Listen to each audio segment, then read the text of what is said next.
Eh?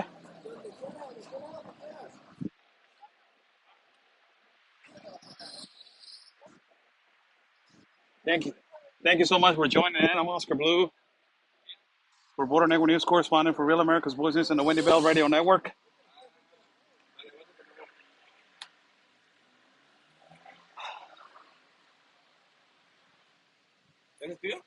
De atrás, somos de nosotros. Sí. We are right now located at a. Let me explain to you what is going on right here so you guys can know what is going on and what is going to happen. As you see, this is a community right here. This is a community right here in Tapachula.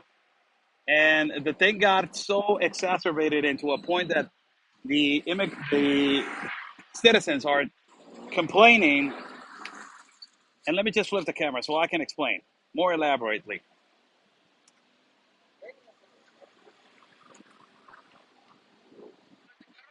Thank you so much for joining in. I'm Oscar Blue, for Border Network News correspondent for Real America's Voices and the Wendy Bell Radio Network. We are live from the South Border in Tapachula, where there is an avenue right here, and there is a neighborhood in Tapachula where it is. Tapachula has been the mecca of migrants for them to ask for asylum and refugee. Behind me, there is a attention center for basically for young kids of Mexican kids.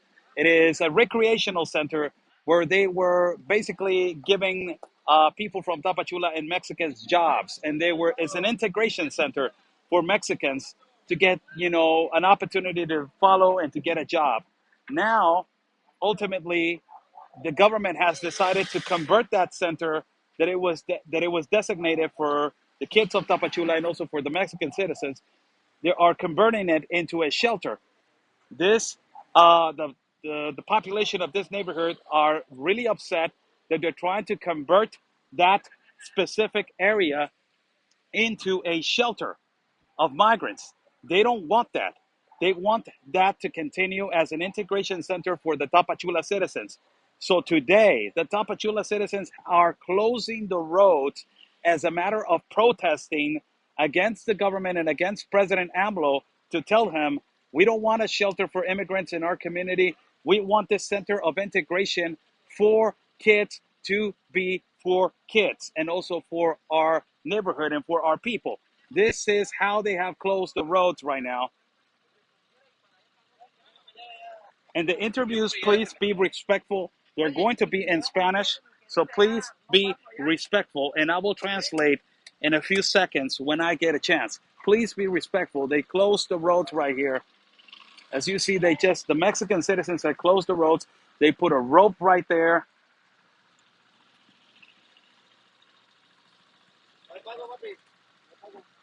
And they say right here, exigimos Sedeco Recreativo, Colonia San Román, en contra de la inauguración del albergue. We demand Sedeco. Sedeco, it is the name of the integration for the community, the building. I will go right now to the building. That is Sedeco, and it is Colonia San Román. It says the neighborhood is called San Román. It is against the inauguration of a shelter. That is basically what it says on these banners. And they have closed right here this road. That is a connection. It's a principal connection from the Colonia San Román to another place. Let's see if we can talk to a citizen. Vamos a ver si hablamos con un ciudadano. Señor, ¿qué tal? Muy buenas tardes. ¿Cómo está? ¿Cuál es su nombre? Dígame. Gilberto Arroyo Solís.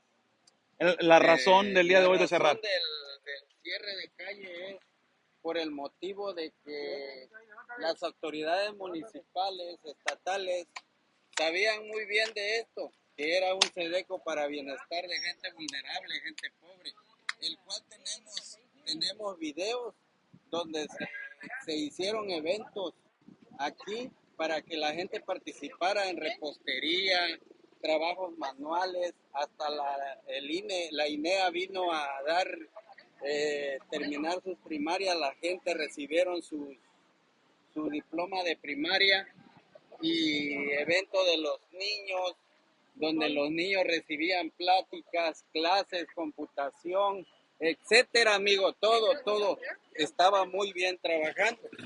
El problema fue que cuando viene la pandemia todo esto se baja la guardia y pues así estuvimos intentando, pidiendo permiso para que jugaran los niños el fútbol. Dijeron que no, que hasta pronto aviso porque por la pandemia no querían contagio. Bueno, yo hasta ahí estoy de acuerdo.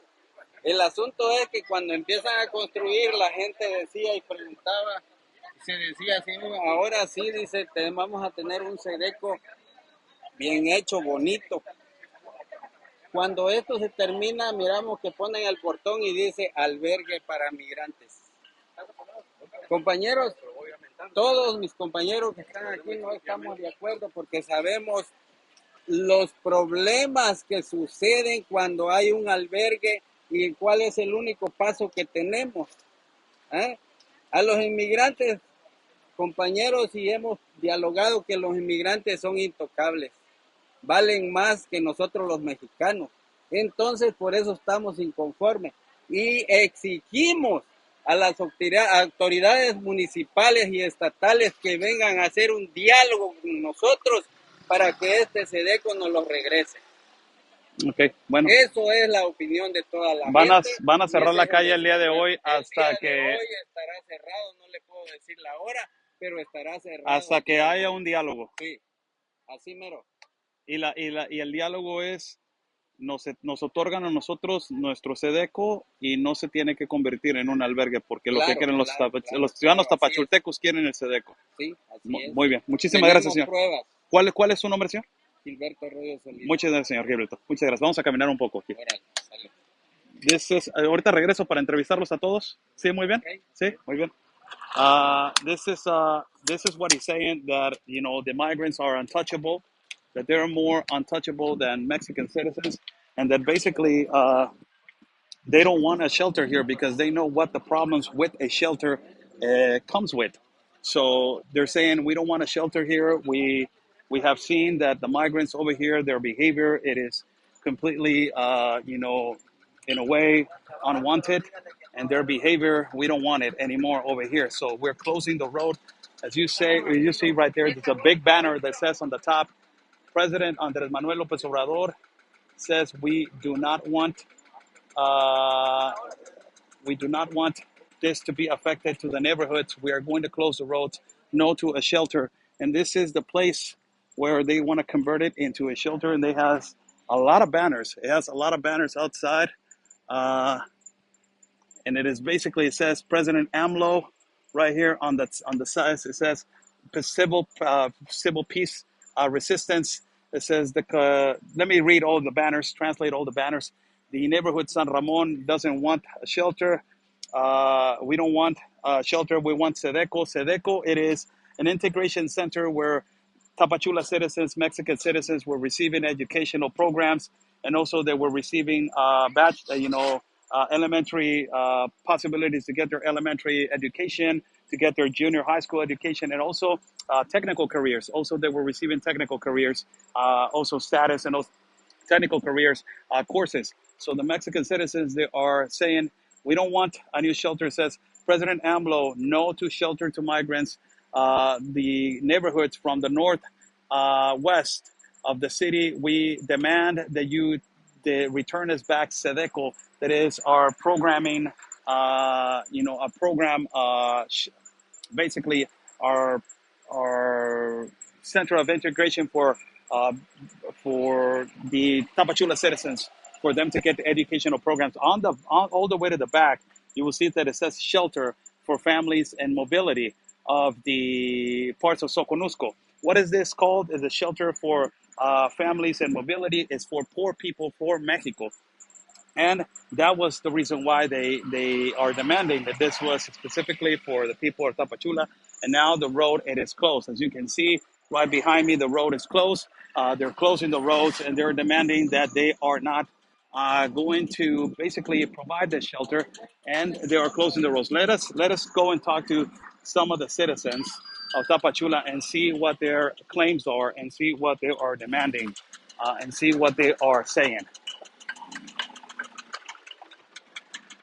And please be respectful. I'm going to let the Tapachula citizens talk in Spanish, and then we are going to translate later on. We'll translate in English.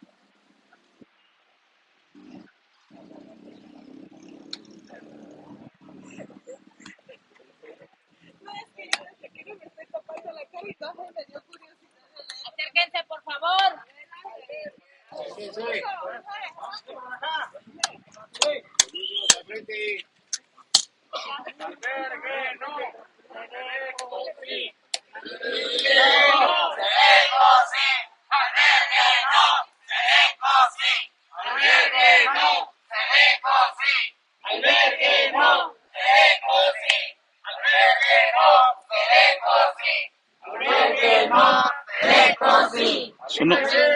Su nombre, señora. Mi nombre es Sixta González Nájera. El día de hoy se cierra la calle aquí en la colonia San Ramón por las razones de que están tratando de convertir el Sedeco en un albergue para migrantes. Su explicación, su sentir. Nuestro sentir es de que nosotros no queremos un albergue. Nosotros queremos que nos devuelvan el Sedeco. ¿Sí? Lo que queremos es eso. Sabemos, como le estamos diciendo acá a todos nosotros, que nosotros estamos conscientes de la necesidad que tienen los migrantes. ¿Sí? Pero nosotros no tenemos por qué pagar las consecuencias de eso. Tienen espacios en otros lados donde pueden construirles a ellos un albergue. ¿Por qué vinieron a tomar nuestro Sedeco cuando nosotros estábamos teniendo cursos y todo eso? Entonces, sabemos de que los inmigrantes, al momento que los van a traer para acá, los vienen a marginar como estamos nosotros marginados. ¿Por qué no los llevan a donde están los centros de salud, donde están cerca las oficinas de donde ellos pueden hacer sus trámites? ¿Por qué traerlos acá? ¿Por qué afectar? Mire, acá somos muy vulnerables, somos gente de bajos recursos. ¿Sí? Si se pidió precisamente esa área de esparcimiento, fue porque nuestros jóvenes se iban a otras colonias donde venían golpeados, donde les cobraban para poder entrar a jugar. Entonces, viendo eso, los vecinos de diferentes colonias solicitamos ante el gobernador que se nos hiciera un espacio para ellos precisamente.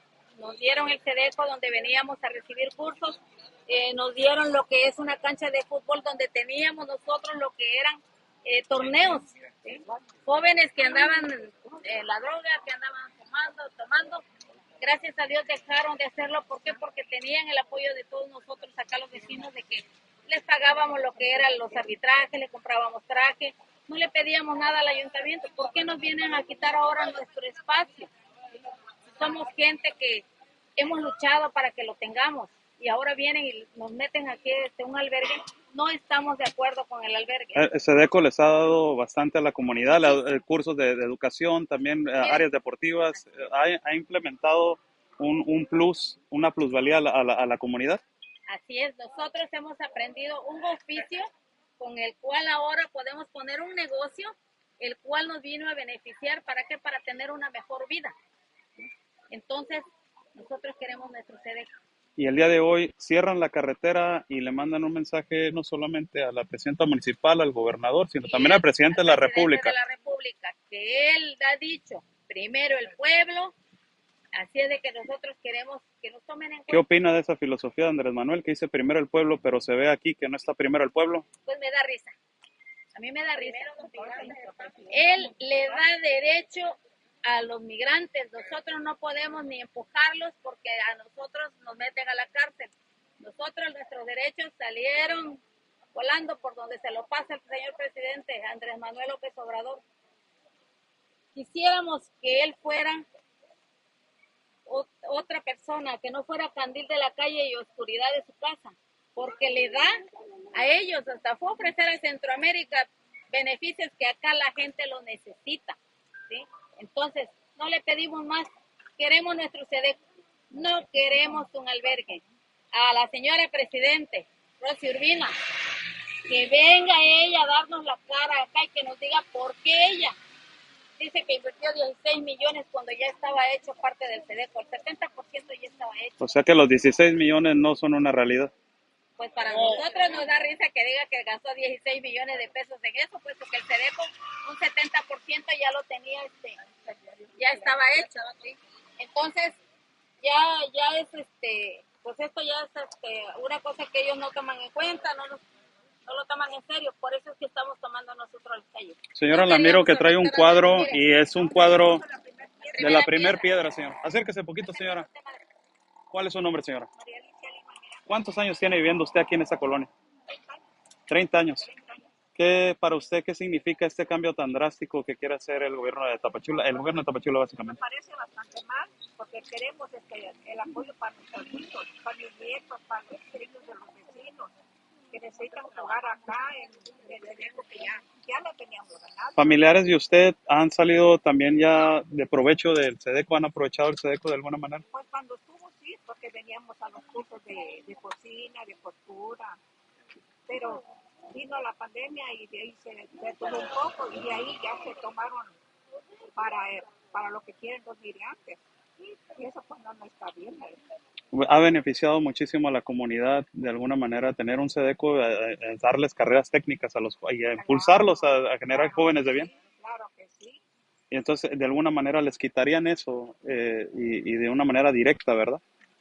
Así es. Nosotros queremos que sigamos con nuestro SEDECO, porque es para nuestra gente, para todas, no nomás para colonia, más arriba hay más colonias y todos venían hacia acá y queremos que sigan. O sea, era algo que le daba de provecho a la ciudad de Tapachula. Beneficio a todas las colonias de acá arriba. Beneficio. Y queremos que sigamos con ese beneficio, que no nos los quite, porque el orador dijo que él está con los pobres. Hoy iniciaron las clases de niños. ¿Sí? Tenemos clases ahorita de los niños, pero se están dando las clases precisamente afuera de lo que es la puerta del SEDECO, porque no tenemos acceso a eso, ¿sí? Entonces se están dando clases, acá la profesora les puede decir, por favor. La maestra. Maestra, ¿qué tal? ¿Su nombre? Irma Hernández Santos. Docente. Hoy les tocó investigar las clases de cursos federales con los pobres y los niños. Y realmente es una... Sí, por favor. Fíjese que hoy iniciamos de una manera totalmente, porque los niños y todos los jóvenes ya están acostumbrados a llevar sus cosas de verano. Entonces estaban ellos esperando eso. Pues no podemos quitarle esa oportunidad a nuestros jóvenes, a nuestros niños. Esto es un recinto social SEDECO que se logró a base de tantos sacrificios de los colonos. Desafortunadamente han tomado nuestras autoridades unas decisiones que pasan sobre los derechos de ellos, sobre los niños. Vea usted, por ahí ve que ya tomó nota de todos los cursos que se dieron. Hay personas que ya actualmente estamos cosechando esto, porque hay madres de familia que se sostienen con la venta de pasteles, que aprendieron ahí en los talleres, con la venta de costura. Entonces, esto generaba realmente una cuestión de desarrollo integral a las mujeres y laboral, a los niños y laboral. Uno de los estados más olvidados a nivel docente es Chiapas. A los docentes los tienen muy olvidados en el estado de Chiapas. Usted ahorita trabaja, me imagino que en SEDECO, o también es voluntaria. Yo soy directora de un centro que se llama Colorín, Ave de 7 colores, un espacio para la cultura y las artes. ¿Qué es lo que hacemos? Nosotros le llevamos a las comunidades todas aquellas, como su nombre lo dice, educación, oficios, artes. Entonces estamos nosotros metidos en esta situación porque lo que pensamos es en los niños. Okay. Bueno. Estamos dando nuestro tiempo siempre por la gente que menos tiene, ayudando al gobierno, pero pues el gobierno de repente nos tira patadas, ¿verdad? Bueno, pues muchas gracias. ¿Cuál es su nombre? Irma Hernández Santos para saber. Muchas gracias, señor Irma. We're seeing that I will translate right now. They just closed the road, and they just told this motorcycle guy, a delivery guy for, I think that is Uber Eats, or I don't know what is he. They just told him that there's no access. Let me go to the other side. Se va a calentar el teléfono. Si me dicen que me vengo para acá, diles que porque el teléfono está calentado. Ya se me calentó uno. Let me translate right here for every single one of you. I will translate right now. The phone overheated in Getter. And I apologize for that, for the phone overheating at Getter. Thank you so much for joining in. I'm Oscar Blue for Border Network News correspondent for Real America's Voices and the Wendy Bell Radio Network. Mexican citizens, they are closing the road and they are protesting because they do not want a shelter in their community. They're saying that shelter, it comes with a lot of responsibilities. Behind me, you will see that is a Center of Integration for Education for technical careers and also for youth, for the young kids. This was a center that it was built for the Tapachula citizens and also for the neighborhood that is right here. Now they are transforming it, and the government wants to build it as a shelter. The citizens are really upset because this Center of Integration for Education has built a lot of young kids a technical career, and they have also provided education for them.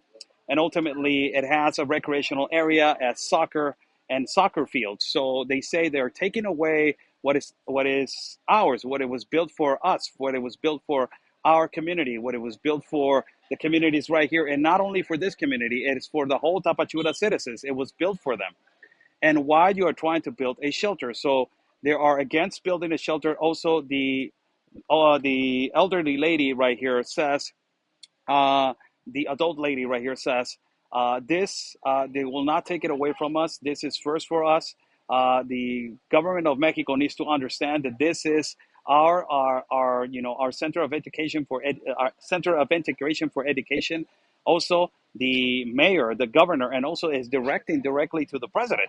She's directing herself to the president, saying, "You know what, Mr. President? You told us that it was first the vulnerable people, first the poor people, first us, and you're not putting us as a priority. Why are you doing this?" This is the Mexican citizens blocking behind the street. There was also an elderly lady that it was the one of the most oldest elderly ladies right here in this protest, and she said, "I have been living here in this community for more than 30 years.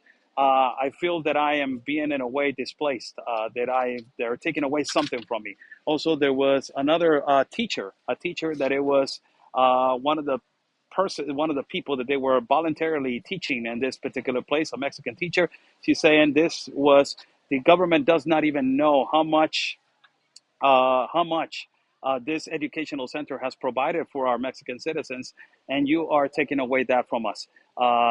This is not right. We are closing the road until they understand that they need to get us this back to us. So the road is closed behind me, people. You will see the Tapachula citizens right here standing, closing the road with the rope. It is closed all the way to the back, as you see right there. It's closed from north to south. It is closed, and the number one reason why it is because they feel that this is a center of integration for them. It is not a center of integration that it needs to be transformed into a shelter. Let me go and show you again the integration center. Juan, no dejan entrar, ¿verdad? Al Sedeco.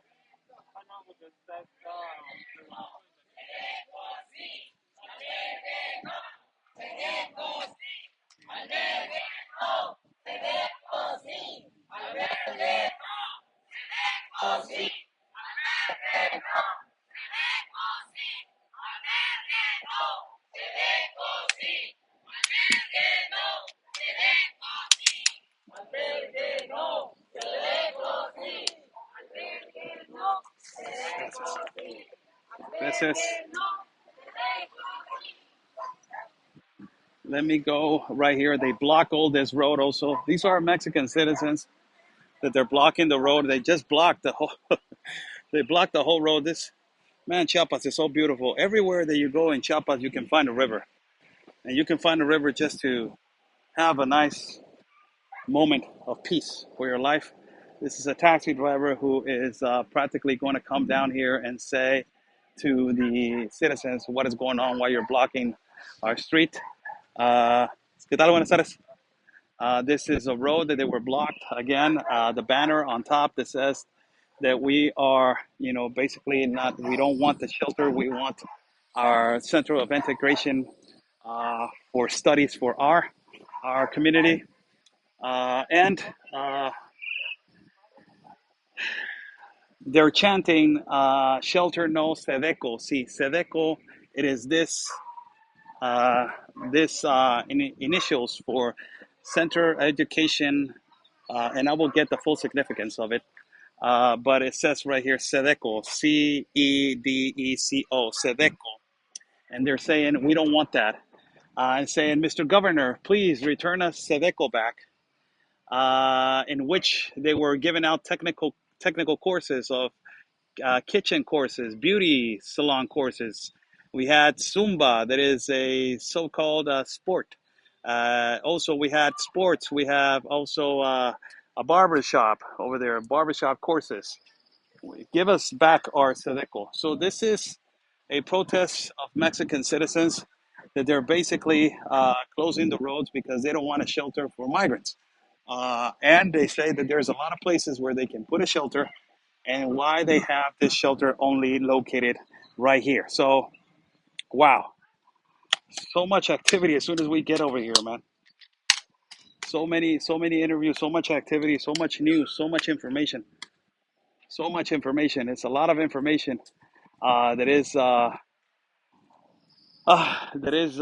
happening over here in the south of the border. I come over here. This is our 16th trip south of the border. The reason why I come over here is the mecca of immigration, of this immigration phenomenon, and it is a continuancy of this immigration phenomenon that is never ending because we have an open border. Uh, More than 1,200 migrants are coming in per day, and as for claims of refugee and asylum, and they're running away from persecution, a lot of them. But the Mexican citizens, they are demanding right now that this shouldn't be turned into a shelter. This should be a center of education for the Mexican people. So another good, a live stream of information for you guys of everything that is happening. We're going to continue here to see what is going to happen. And if something breaking comes out, we will come back to you guys and give you guys an update of everything that is going on. Don't miss Dr. Gina Primetime. I'm going to be live with Dr. Gina Primetime today. And also, we're going to be live with Mr. Steve Bannon in the War Room later on this afternoon. God bless you all. Follow me at Facebook, YouTube, Twitter, Instagram as Oscar Blue Ramirez. Also, get our Oscar Blue Ramirez, and all platforms. It's Oscar Blue Ramirez or Oscar L Blue. God bless you all. Stay safe, and like we always say, people, peace and love, because always your country first. God bless.